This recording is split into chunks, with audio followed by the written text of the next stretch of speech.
काय सरकारचं समर्थन करणारच एखादा कोणतरी माध्यमपूर असेल की ज्याला अति भक्त काय थोडे आहेत का काय. या भक्तांना वाटतंय की आता सरकार अडचणीत यायला लागलेलं आहे, जनतेचा रोष सरकारवर वाढायला लागलेला आहे, तर टाकून दिला एक मेल आणि ह्याची कधीच चौकशी होणार नाही. हा माणूस कोण आहे कधीच पुढे येणार नाही, हे मी आत्ता सांगतो. स्टंटच आहे असं मला वाटतं. कारण जगातल्या काही मोठ्या मोठ्या नेत्यांची नावं एप्स्टीन फाईलमध्ये आल्यानंतर त्या अमेरिकेनं इराकवर हल्ला केला आणि सगळ्या जगाचं लक्ष भलतीकडे वळवून ठेवलं. तसं आता या आमच्या देशातल्या राज्यकर्त्यांनी सुरू केलेलं आहे.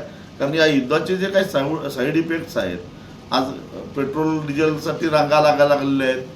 गॅसचं जर कमर्शियल गॅस सरकारनं बंदच केलेलं आहे, त्यामुळे एका पाठोपाठ एक हॉटेल बंद पडत चाललेले आहेत.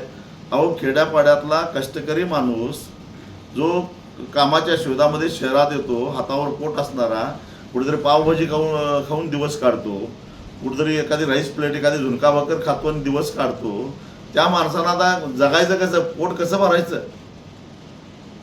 तुम्ही गॅस बंद केला म्हणून हॉटेल बंद झाली, त्याचा काय विचार आहे की नाही. आणि हा जो काय प्रक्षोभ आहे जनतेमध्ये, हा जो जनतेमधला जो रोष आहे, त्या रोषाला कुठेतरी वेगळंच वळण लावायचं, वेगळीकडेच चर्चा भरकटायची आणि माध्यमातून तेच सगळं चालवायचं.